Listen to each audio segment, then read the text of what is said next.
Yeah. Oh yeah, let me get Uh, my lighting better. all right, it's recording.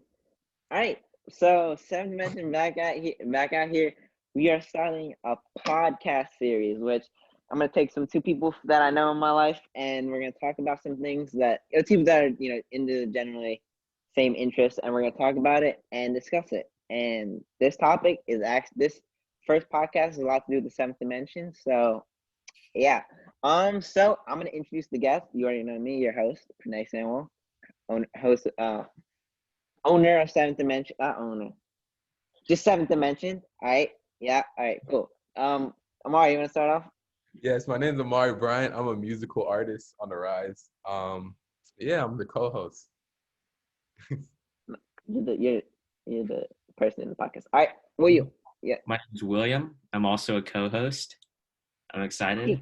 No, y'all gotta put some explain like What do you interesting want thing. Say one thing that y'all like. That you're interested in. I like That has not. pizza. Yeah. Yeah, because we all need to get to some relatable. We're all the same relatable. We all like the same. So we gotta get some icebreakers going. All right, well you, how about you? I also like pizza. All right, cool. We like pizza. We might get a pizza party up in here. All right, so what this topic, this seventh dimension is about is, I guess you could say a little bit of mix of spirituality, mix of realism, it's basically we're going to be discussing very controversial topics in the modern day. Each of us has their own opinion on them, and you're gonna have a friendly discussion because hating on each other, disagreeing with it, trying to understand the other person's perspective is probably the best thing y'all can do if y'all want to have an open perspective in which you see things. You're gonna see things because your perspective is your reality, but you want to also see others' perspective because you only see them through your own perspective. And having that open mind just clears a lot of things, and you won't be that biased. Yeah. All right. Cool. So we're starting it off with 2020. All right. I guess I'm gonna finish it. I'm gonna finish it on this one. All right. William, Amari, which one you want to go first? What? What are we talking about? 2020. Just like your thought. Yeah. No. This is just like, I don't know, just like a fable thoughts on 2020 and like what it shows maybe about like our world in a way.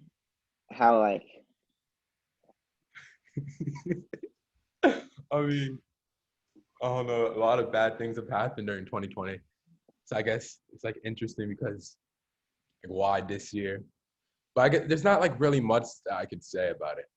But that's really okay. Let me give you a start first. Like, what do you think of this coronavirus? Like, if you had to like, you maybe because like last year, let's say a year ago, you wouldn't think about it. You would like nothing, and it just happened, and you can see just the catastrophic effects it has on our society, and it's just like an instant.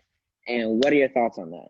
like looking at it now, it looks kind of normal because we're used to it. But like when it first started, or just like when you really think about it, it's absolutely crazy like how quickly everything changed. Like most schools around the country shut down. That's absolutely.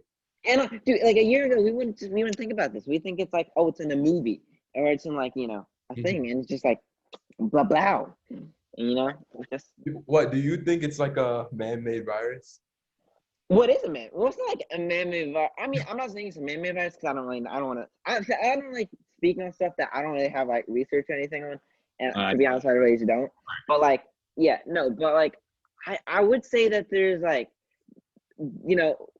I just wouldn't say it's like the first virus, like the first pandemic, in my opinion. Like I feel like there's already like 5, 10, 15 different pandemics going on right now, and that have been going on.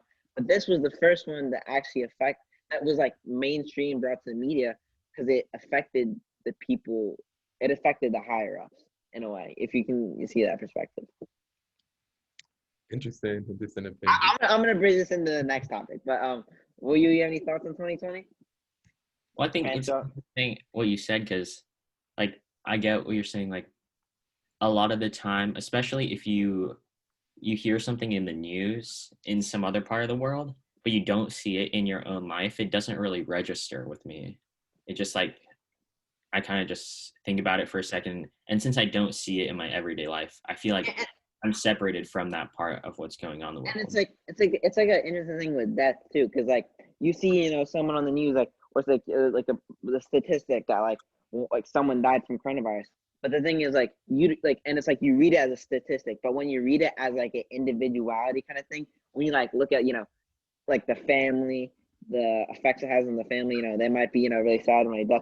It's actually just like, it's heartbreaking because, there's so many people that have been lost that, it's kind of like if life was in like a straight path, like let's say it was, but then, an avalanche just broke it up, and now it's just going to end up in like the different routes are going to take place, and like, it's kind of see from that way. Yeah. Yeah. All right, but this is a perfect transition into our topic number 2, which is DR.SEBI. So for the viewers who don't know, just bear with me. So DR.SEBI, if for viewers who don't know, was this like herbalist that said that he cured AIDS, cancer, and a lot of other things with his herbals. And he actually went to a court, and he proved, like, he won a court approval that said he scientifically found the cure to what I'm not sure what it was, but something. And yeah, but then let me explain. And then after like 15, 20 years, after he supposedly found this, he was ruled dead by how did he die? Do you guys know when he died? Pneumonia in 2016. Pneumonia, yeah. But it's apparent that he affected a lot. I mean, him and Nipsey Hussle were about to release a documentary, and then Nipsey Hussle was killed. So But my main point with this topic is, what do y'all think on the idea that like pharmacies and like these corporations are trying to, I don't want to say prevent these cures? Like, if you think they would like prevent these cures from happening, from like going to the mainstream, because they profit so much off of like cancer, because people have no other option. These drugs, and like everyone nowadays eats like fast foods and like all these like really really bad stuff. Like one like large size Coke is like so like it can literally do so much harmful things to you, and they just give it to us and they sell it on TV, and then the people get sick, and then they put the ads for the what are they called, pharmaceuticals? Yeah. Pills. Yeah, they put the ads in the pills, kill the people with the pills. They take the pills, they take the pills, they take the pills, and then sometimes they even complications, overdose, addiction. Some of them die. Some of them end up paying for not having enough to pay, and then drugs and all that stuff. So what are your thoughts on that? Yeah, I didn't like do much research on it, but I think it's interesting how like he says he cured so many things, but it doesn't seem like anyone's really looked into it, like what he's cured. So it seems like they're like I'm not saying he's right, but I'm not saying he's wrong also. Yeah, because like we don't know him. Like I can't like say it, but just from like the videos and other things I've seen. It just seems weird that like no one really seems about like testing what he's saying. Or like from the like little like research I did, it doesn't seem like anyone's like talking about like how he cured anything. It's like it's like they're keeping it a secret or something like that. Yeah. Well, you any thoughts? Well, I mean, like, I don't know. I feel like it's interesting, but I also thought what was interesting is what you're saying about how like today you see so many different ads in your life, but it's different now, because like when I was really young, most people had cable, if they were watching stuff like TV, and you saw ads in a different way than you see it today. Like today, you see maybe like a 10-second ad on YouTube or something like that. Yeah. It's crazy how much people are trying to influence your decisions in life, and they basically it's like the whole manipulation thing. Like, people like, at least when they see something that makes life easier for them, or like can make like or make life easier, make life make kind of like a flex, since you can have a flex or something that show that you're doing better than them, have like a better watch or something like that. People like latch onto that, and that's why like a lot of these companies want to do like advertisements with like Charlie D'Amelio, like the Charlie the Dunkin' thing. How she released that iced coffee. Like, that was a great marketing thing because so many people watch, so many people like, and they want to be just like her. And a lot of them think by ordering that coffee, you might get a little Charlie inside of you. It's a manipulation thing. But I think the most interesting thing, at least with these like big pharma companies, is that like, they just, I feel like a lot of these things, like these like herbal things that like a lot of these like tribes and stuff use in like I don't know like Africa and like India and stuff like a lot of like you think about it like they have no medicine, they have no like Advil, they have no thing, but they live off the land, and a lot of them live for really extended long periods because they have all these herbal stuff. But I feel like in this consumer culture that we're in, it's kind of like a manipulation thing, you know what I mean? Because for profit, like for money, which is like the inevitable, controller. But my sister, what is it? She took like an herbal class, and so she kind of like knows a lot about that stuff. I should ask her about it more, but like she said that like there's certain herbs and stuff that aren't really like taught that can like I don't know make a cold go away, stuff like that.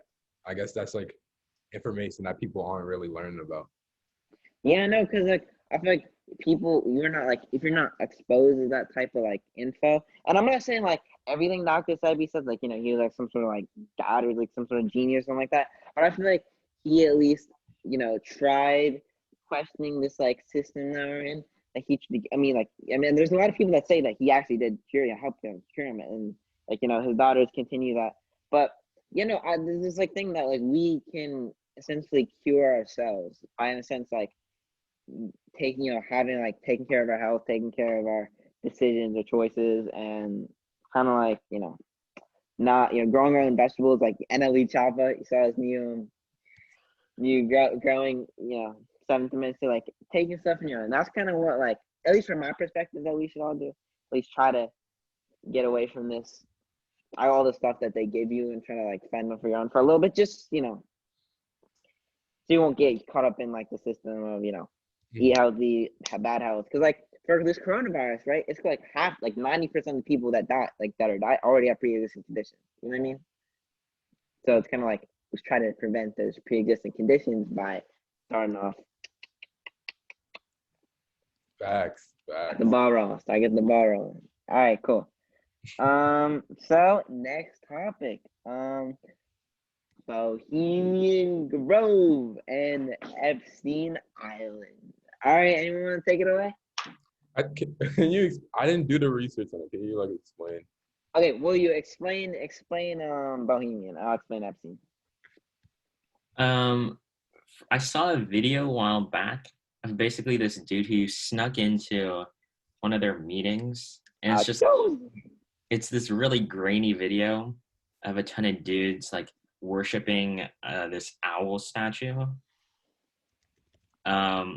I mean, I guess people take away what they want to from that video, but yeah. And then Epstein Island was obviously, of course, most people know he had his own private island where a lot of these elite Hollywood, not even Hollywood, just Hollywood doctors, businesses, art, just all of these people of, I guess, with fame and money, of course, come visit these islands. And there's other conspiracy theories. I have a problem with conspiracy theories because, like, I feel like a lot of people just say stuff, but they just, they watch, like, they read a newspaper, they watch a video, and they're like, that's true. Like, Epstein, had, stuff at his island, and, like, Bohemian Grove was just, like, a cult that was just, from America. But, what are your thoughts on this, Amari? Like, what are your thoughts on, like, I guess these, like, elite people, these, like, higher up people just congregating and just doing a lot of these, like, I don't know, having, like, these secret things about their life?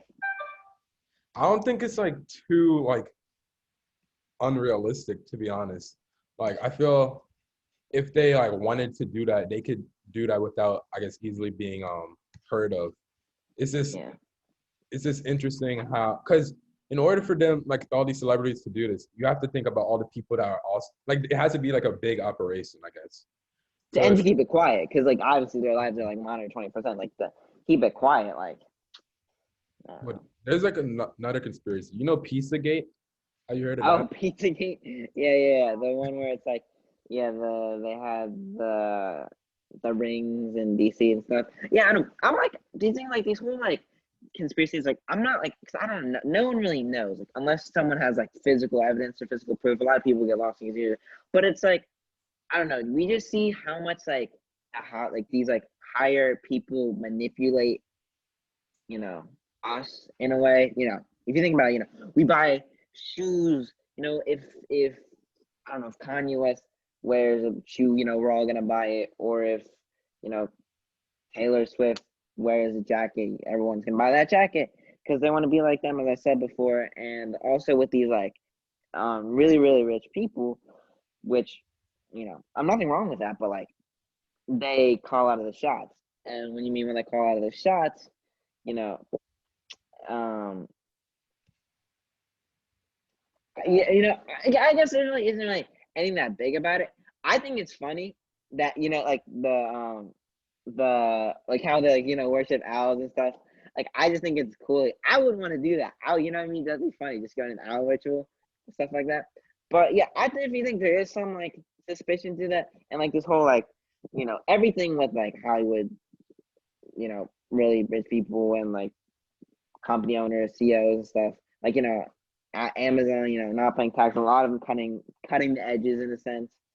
But yeah, no, that's the whole thing of like these. Okay, like if you want to branch out, just to like say about what like are these like higher up people just like manipulating and controlling us with go about advertisements by like they're just like they're pulling the strings to this video game, because like if you think about it, we're living in a Sims, we're given a house, family, stories, all of that. But like what do you think about these, I guess, puppet masters, if you want to? I don't know. I feel like it's hard because you don't really want to like to make it like a statement and like say that's 100% true. Because we don't know any like all of like these things. Like the only thing that's true in life is death, like 100% true, and like 1000%. So all these things are conspiracies, but go on. I think it's just I can't really like. I feel like we can't really like make 100% sure opinion.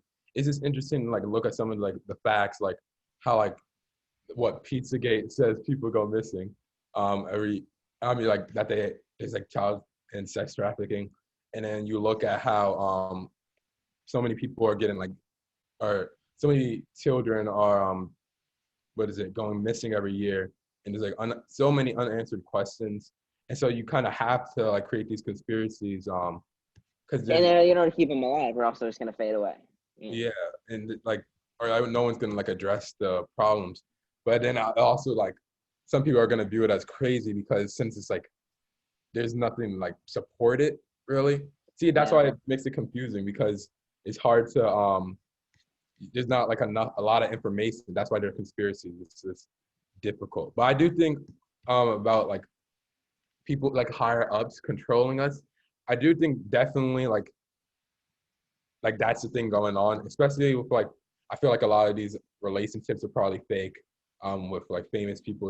It's like every little move is to influence, and I think they might like have a team or something around them that's like trying to control them so that it has like a certain effect on the public. And I mean, we see that in marketing. I guess with the Epstein Island and like everything else that we said is probably just influenced, but like in a larger scale. Yeah. All right. Cool. Will you any thoughts? Not really. All right. Well, I feel like that's a good segue into the next topic, which I just. All right. Well, okay. I'm already going, but was feeling? All right. So, cancel culture. This random adding just popped into my head. Go on this controversial topic, but what are your thoughts on it? What are your opinions? What are your feelings? How do you, I guess, perceive it? What are you talking about? Cancel culture. I mean, I feel like if someone has to get canceled, it means they did something wrong, But to the extent that I've seen people go to try to cancel them, I think in some cases it is a bit much, I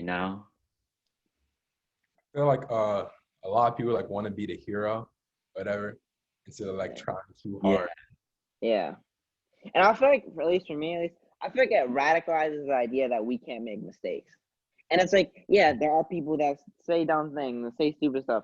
And, some of them, yeah, they don't apologize. But I feel like canceling them really doesn't like help anything. Because I feel like, a lot of people who've been canceled for in their entire life. You see like, I don't know, just thrown out there, just like people that have done bad things, or like, like you look at Parkland, or like I don't know, just where instances where people do things because they've been canceled out their entire life. And I feel like when you cancel someone, either you like what you like keep them persistent and you make them like want to do whatever thing, and it's like half the things that they do in the first place are just like stupid, just not conscious stuff. But if they actually do something or have a belief or something like that, it either like further permits them, or it just breaks them down so much that it causes them to, I don't know, have if they get canceled completely, people that like care about getting canceled, it might break them mentally, physically, whatever it's there. And I feel like cancel culture, in a sense, we should have empathy. But if someone does something really bad, then like I feel like canceling. I feel like if someone does something really bad, either the law or someone get involved with that. But if it's like more like a thing that they say, then honestly, I guess like ignoring it doesn't really help anything, but not like attacking doesn't either. So I don't know. It's a complicated subject, but I definitely feel like this whole like the cancel, at least the idea of it and like the whole basis of it now is like kind of flawed in a sense. Yeah, like on TikTok, like people are getting canceled all the time. I feel like, especially in like the comment section, sometimes they can just be very toxic because a lot of people are just like, and it's like the reason, if you don't understand why the person said it or did it, it's just completely like you don't have any argument, because you don't understand the other person. Like if someone said something, or someone like Deneji on TikTok, the guy that was like make the smiley face and he's like that.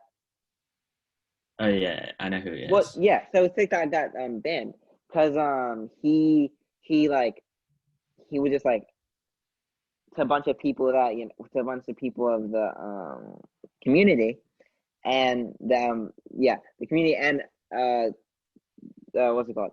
A lot of them canceled him because he was just smiling and happy face. But they just like banned his TikTok, they banned all his channel, his videos just for that. But they didn't understand that he had he was for the LGBT community, but he just made those videos because that's what his content, that was his follower base.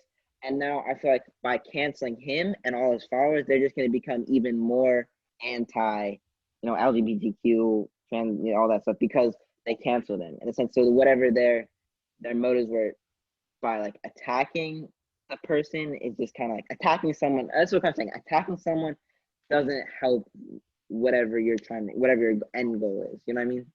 Well, I feel like people attack someone when they try to cancel them because they want them to realize that they messed up and they want them to change, right? Yeah, no, but I feel like attacking someone doesn't equate to change. Like, you know what I mean? Yeah.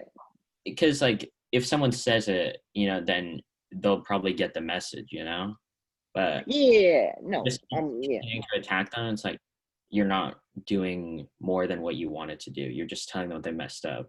Yeah, I feel like at least just like helping them, like maybe like this time, hey man, like some people found friends to your TikTok, and I don't know if you could just like further, at least just like maybe just try and like limit that, and like if they like slowly, because like change doesn't happen in an instant. It never has, never will. It's kind of like a long-standing thing. Like look at from the beginning of time, and all these people think this change and whatever they believe in is going to be like bam, like, oh, I'm gonna end racism tomorrow, bam, and it's like, yeah, you can do whatever you can, but it's just never gonna end. And it's can end, but it's like, if you look at it from a larger perspective, it's very hard to end at least that topic. And if it would take a very long time. And that's what it says. Like, it's like the small things that matter. Like, just doing the small things that help, I guess, in the end goal, if you know what I mean. Yeah, I think a lot of time, like the people who are trying to cancel, I guess the person who made a mistake, they're not being like as ignorant as the person, but they're still being ignorant depending on like how you're saying it. I feel like a lot of people who are like try to cancel, I guess like these TikTok stars, they're not really like trying to teach them a lesson. It's more like punishment or like revenge. Yeah, it's just flat out like coming at them. They're not trying to help them learn. and And grow. at least for me, from my perspective, I feel like people like that do that stuff, like that constantly like look for people to at least, cancel. I feel like, what, are you even like living? Like, or are you just living off, someone else's opinion, or just like living off the, like, I feel like at least we should, at least now that we're young and stuff, that we should focus on ourselves and focus on our self happiness, because obviously everyone's going through shit, and that's a fact. Everyone's going through different stuff that they can't really, you know they don't want to say, but everyone's going through stuff, and that they should focus on, at least first, focus on your life and realize that it's not you versus the world, but it's you versus you. And when they realize, you versus you, and at least kind of, that's what I say, my 3-step plan, which handing ABC: acceptance, breakdown, and confrontation, which I think a lot of people, you know it's a psychoanalysis things, but yeah. So whatever you're going through life, accept, and then when you do that, and when you're finally free, I feel like, of your own problems, then I think you might see their perspective, that they might do it. They might be doing the stuff that they're doing for a reason, for other people, from their own insecurities, from their own anxiety, from their own, maybe it's just, everything has a reason. In my opinion, everything has a reason, but not a meaning. Yeah, that's just, yeah. Has anyone tried to cancel you, Renee? Yeah, I've had a few people try to cancel me, actually, and it's funny because I don't know, but okay, so yeah, so I'm just gonna go into side topic now, because yeah, so I'm a very middle person, balanced, middle. I don't really conform to anything, but then I have these people that are like, at least most people in life, they like to pick sides, and in this instance, it was a little bit political from both sides, and these two people just, I don't know, just basically just trying to convince me to be whatever their ideology was, and just telling me, and I was trying to say whatever, at least my opinion. I wasn't really trying to start it. I was just saying that I'm trying to be like Uncle Iroh, trying to be like the balance, but they were kind of like, if you don't pick a side, if you don't stand up for what's right, you're ignorant, or if you don't vote, then you're just ignorant, you're just not using your power to change anything. But I guess from my perspective, if they understand that, I've seen people on both sides, I know people on both sides of things, I know what they're going through, and the fact that we're all going through the same things in life, and that we're all, there's a lot of suffering. I choose to focus my energy on helping instead of dividing. You know what I mean? Instead of like picking a side and dividing, and like, yeah, both of them had great points and great points, but like, it's a split.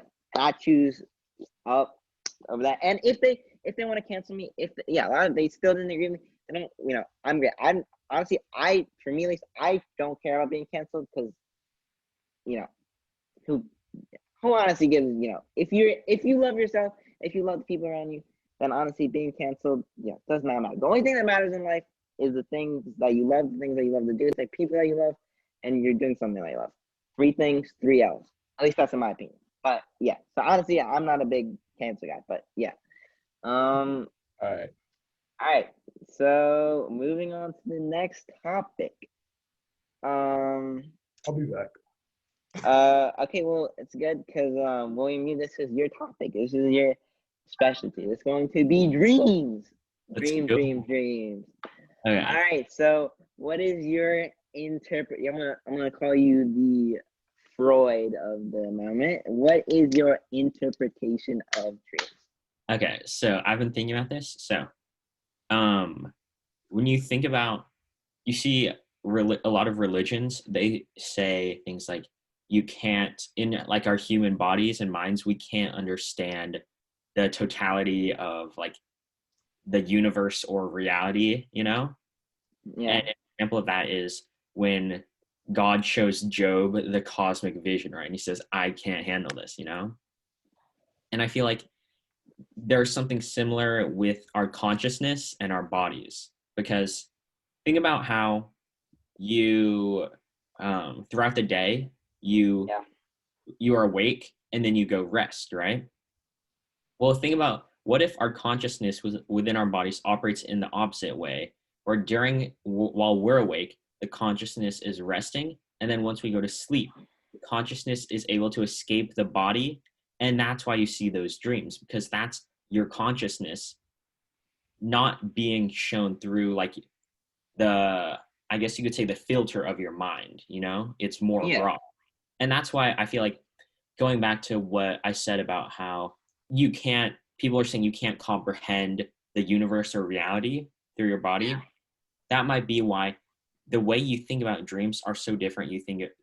They're so different from the way you might think about your memories, Yeah, no, I've actually started a dream journal myself, and like, it's just like some of the stuff is just like you can't like equate that to anything. It's like you can't, but it might be abstract, and some of like I feel like there's different like I guess levels in a sense to the symbolism.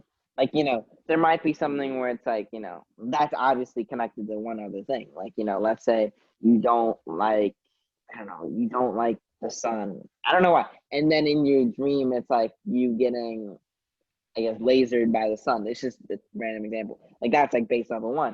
And then base level 2 could be, you have, I don't know, you have these feelings that you're repressed. Maybe it's about someone that you like or someone that you don't, and then that person maybe shows up in a different, I don't know, maybe a different outfit, different costume, or maybe a whole different thing. But it shows that person, it shows it in a way where you feel for that person, even though, because you've repressed those feelings, your subconscious wants to, express that you have those feelings. So it paints this picture, paints this story, paints this, inception, which I actually did have an inception 2 weeks ago, which I was pretty dream within a dream. Yeah, I was pretty proud. But no, this whole like, if you look at it from a bigger concept, this whole dream thing is just like, I don't know. There's many levels to it. And there's a lot of different ways to interpret it by yourself. But yeah, Amari, any thoughts? Just about dreaming in general. Yeah, just about your thoughts. What do you think maybe they represent, like how they're formed, and just like your perspective on them. Yeah, I also think that like so like when you're dreaming and when you're sleeping, your subconscious takes over, or like that's what like the rules are that your conscious is when you're awake, and then your subconscious takes over when you're asleep. But like when you look up like subconscious, and it says like 90%. This isn't like a scientific stat. This like in images is saying like most of your like emotions and intuition is your subconscious, and that's like when you're asleep. So that really makes you think about like if the dreams are trying to tell you something, if they're trying to communicate with you, send a lesson. And I guess it's just interesting because the dreams could just seem like random stories, and they're all, I guess, strange or stuff like that, but it could have like a lesson. So that's what I think. And what I think is perfect is like, if you're in the audience watching this, start a dream journal, because like at least be your own psychoanalysis, because you're gonna have like as someone once said, every dream unanalyzed is another page in your book, faded, all the writing gone off. And I feel like analyzing dream might even, like, if you're going through something, or if you don't know something about yourself, I feel like analyzing your dreams could actually take me. But there was this movie by Stanley Kubrick which is called Dream Story, and it's like analyzing your dreams too much, in a sense where like you try to become them, and it's like you listen to the ego, because we dream a lot of effed up things. Like, if you think about it, some things are dream, and some things, if we try to act upon those, I wouldn't say, I feel like saying like, take a little bits and pieces from everything and try to gather your own little scrapbook of knowledge from it. But yeah, I would say like not to ignore them, because if you ignore them, like in the dream story with this girl, like who played it? I forget who played it, but ignoring them just doesn't help the situation at all, because then you really don't know, you don't know the unknown, and you're lost in like ignorance of yourself in that aspect. But if you hack on them too much, you could get lost in them, and then you could change because of them, without real. They could help. They could change you, influence you. And I would just say use that filter, as William was talking. Use that filter to filter out the good and the bad. To I guess create whatever, or find whatever that you're looking for that you didn't know from games. But yeah, it's an interesting thing. Yeah, I feel like a lot of these things, like, we don't really teach in school. Like, you know what I mean? Like, we teach a lot of baseline things, math, science, but we never really teach at least kids, which I think is the most important thing, about themselves. If you know what I mean? And I feel like if we did, a lot of them, we have like one of the biggest mental health problems and issues at its peak right now. And it's like, maybe if people knew about themselves and maybe knew a little bit more, they could help. They could at least, as like, with cancer, see the thing before it started and act upon them. And maybe, you might not have Parkland or Columbine or something like that today. Cool. Dreams and Can we talk about lucid dreaming? Oh, no. I think I had something similar to that, because a couple of times I have a dream and then I wake up and it's still pretty early in the morning, so I go back to bed, right? Yeah. And during that second sleep, I have a completely separate dream. Oh, same. Was it a lucid dream though? Mine was just like a normal dream. I feel like it was probably normal, but it's interesting because they're completely separate. But I noticed that if I wake up and then go back to sleep, then I almost always have another dream.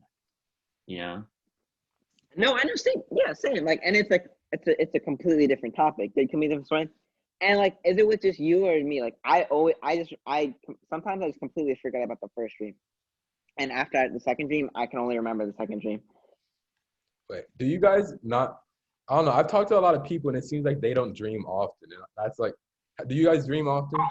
After this coronavirus, bro, every day, every single day. Like, I have a whole ass story that, like, I don't even know what's like how it came up, but every day, and it's clear as the sky, dude. Like, is it just you, or is it like so like, I don't know. Like, you can figure out. It's easy to figure out a baseline meaning, or like why they, it's. I think happening. Me, I think if I wake up and that isn't in the dream isn't the first thing on my mind, then I'll forget about it. Oh, same.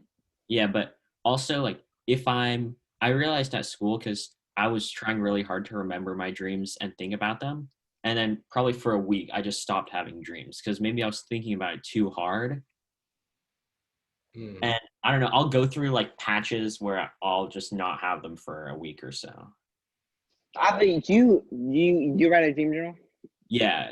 I wake up and then, like, if I don't have my notebook, I'll open up my phone and go on notes and just write down. Yeah, I just write the first thing. I just write whatever straight up.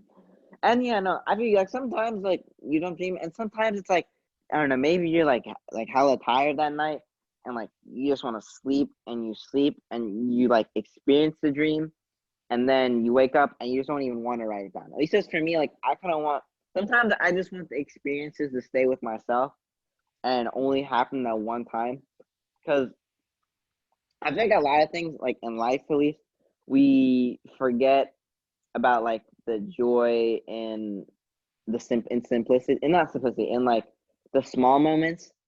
And I don't know, I feel like for me, I would just I don't really feel like wanting to remember the time. So I had a good time that dream. I don't, and I just want to keep that experience to that night that I had, and don't want to like relive it in the future. At least try to relive it when I read it again. Something I thought was interesting is it's kind of similar to that, but I saw this guy, he writes down the greatest experiences of his life, or like the greatest moments where he feels the most happy. Yeah. And there's usually just a couple of them, right? Yeah.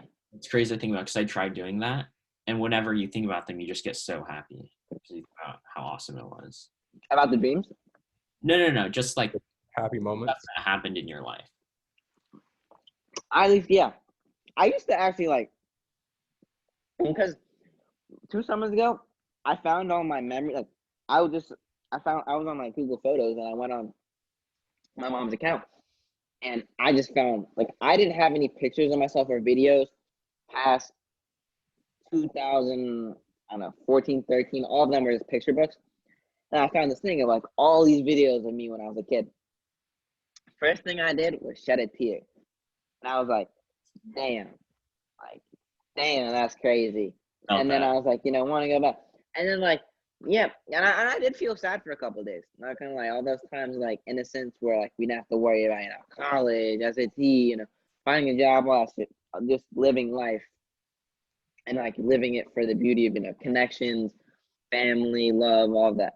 And but then I realized that I guess obviously you can't go back, but those moments made you who you are, and those moments you only experienced the way you experienced, and everyone else experienced it in a different way.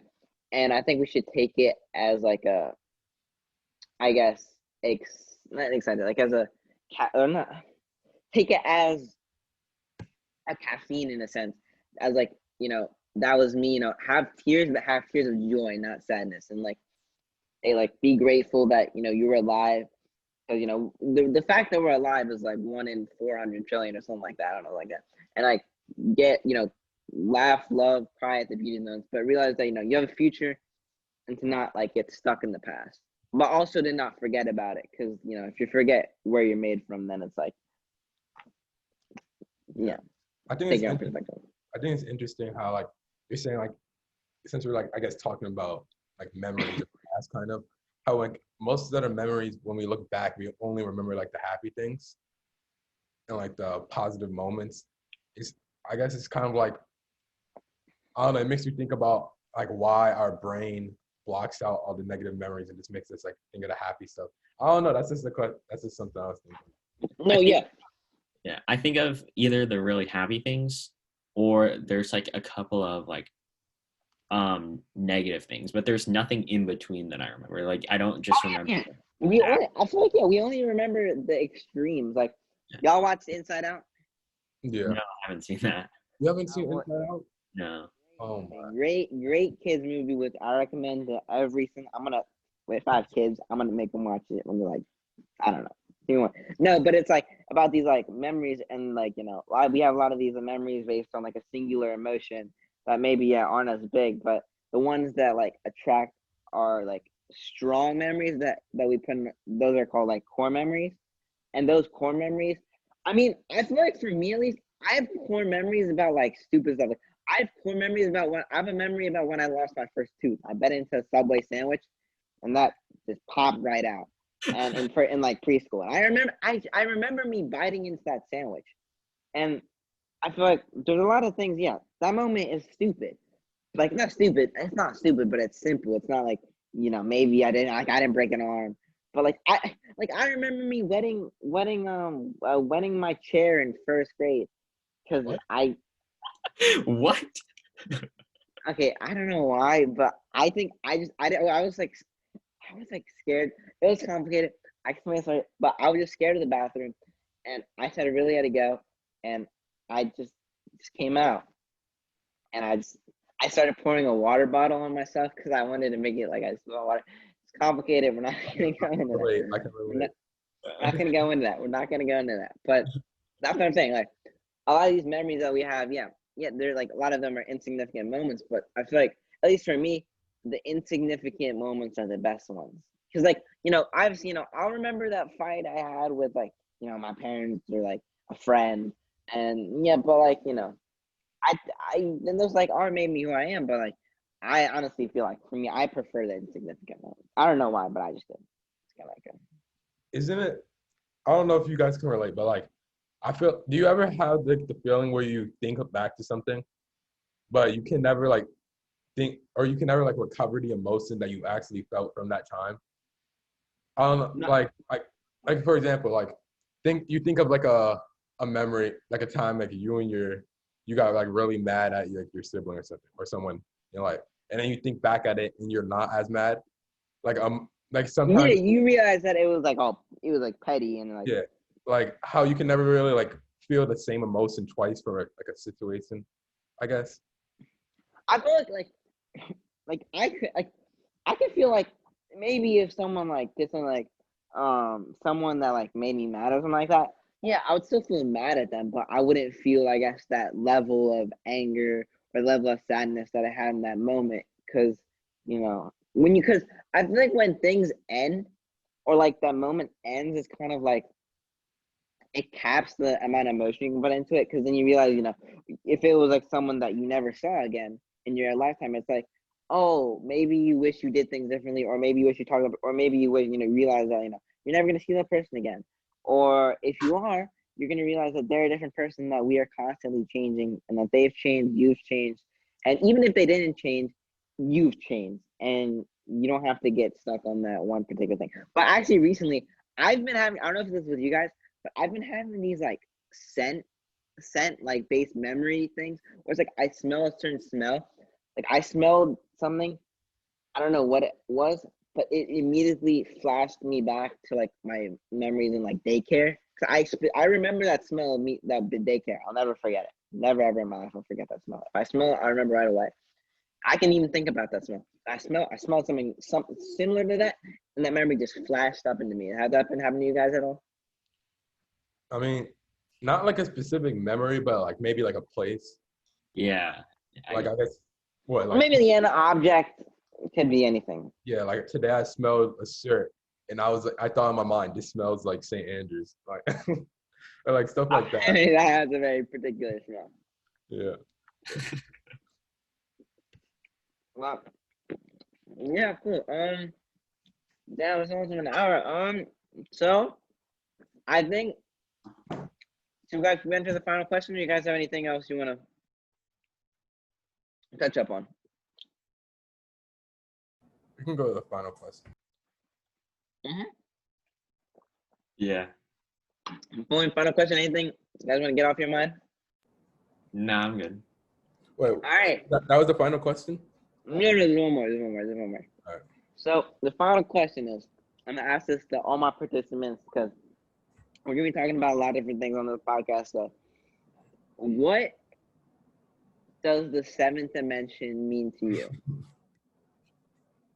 Complicated question, but like, I guess Like what? your YouTube channel? What does that mean to me? No. What does it mean? Like, What? Where did you get seventh dimension from? Like, okay, it would be hard to explain it. The seventh dimension, in my opinion, it's not like a specific seventh dimension or anything like that, but it's like a state of consciousness that's like, where you're your real self, and like where you won't have to put any filters, any mess. It's like a state of being, a place, a thing, every noun that you could think of, just something where you are you, and you are the best self, or you're the self that at least you want to be in that moment, because you're the self where you choose. You don't let other people choose who you are. What do you think? Like what in a sense, at least what is, what is your seventh dimension? That's a good. What is your seventh dimension? I mean, so I guess like if the seventh dimension is like everything that you talk about on your YouTube channel, maybe, I guess to me it just means like, I don't know, like not looking at the surface. See, it's hard to describe, but like, so like on your YouTube channel you talk about like but like the Matrix and like stuff like that. So I guess that is like looking past like things and finding like a deeper meaning in life. I guess like that's the meaning. Michael, will you?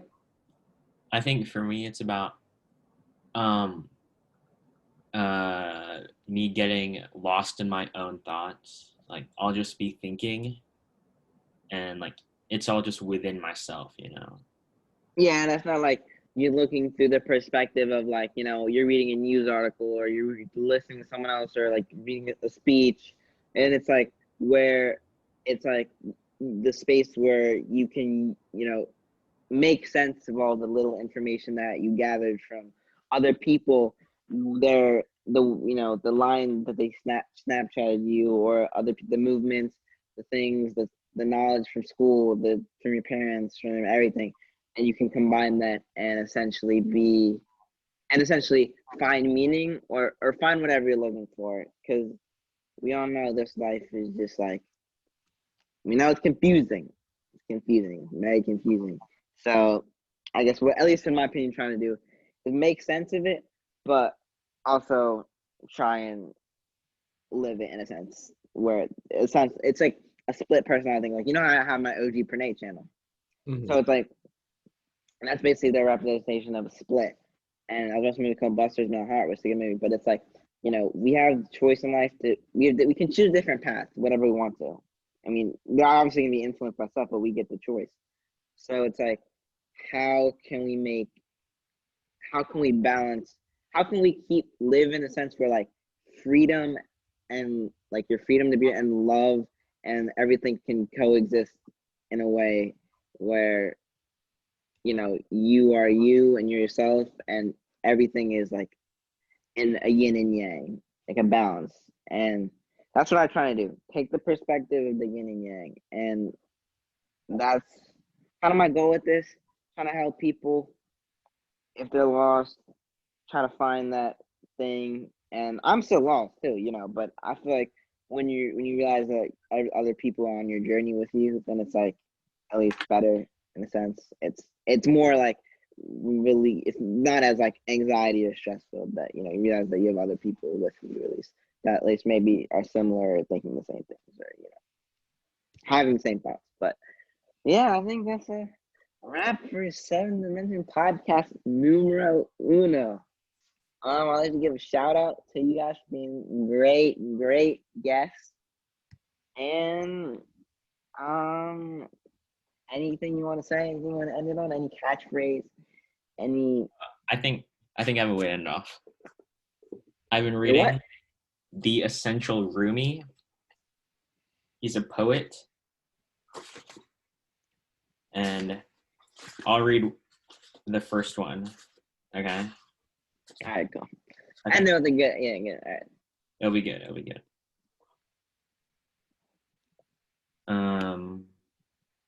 Okay. Who says words with my mouth? All day I think about it, then at night I say it. Where did I come from and what am I supposed to be doing? I have no idea. My soul is from elsewhere, I'm sure of that, and I intend to end up there. This drunkenness began in some other tavern. When I get back around to that place, I'll be completely sober. Meanwhile, I'm like a bird from another continent sitting in this aviary. The day is coming when I fly off, but who is it now in my ear who hears my voice? Who says words with my mouth? Who looks out with my eyes? What is the soul? I cannot stop asking. If I could taste one sip of an answer, I could break out of this prison for drunks. I didn't come here of my own accord, and I can't leave it that way. Whoever brought me here will have to take me home. This poetry, I never know what I'm going to say. I don't plan it. When I'm outside the saying of it, I get very quiet and rarely speak at all. That was deep, right? That was beautiful. Let me tear it up. Snap. I don't know what people do nowadays, but great thing. All right, Amari, you wanna give your final, maybe spit a verse? We should have ended on the poem. All right, a verse. Yo, 7th Dimension. Get in trouble, I'm getting detention. That's it. That's it. All right. That's a sneak peek. Sneak peek. A sneak peek for the new drop. All right, cool. Make sure to let everyone know on 7th Dimension. And outro song. I don't know. I'm not gonna do outro song. I'm just gonna end on this because I don't want to render stuff. But yeah, peace out, viewers. Thank you. If you guys want to drop like, sub, drop like, comment, sub. If this goes viral, which it probably won't. Probably get like 10 views, but who cares? Who gives a damn? We're gonna look back in this video in like 50 years and be like, damn, we getting the higher consciousness. Gazzer. Bye. Cool. We're gonna go. All right. Peace out. See you guys. All right. Cool. Yeah. All right. See you guys. Peace. Stay classy, San Diego.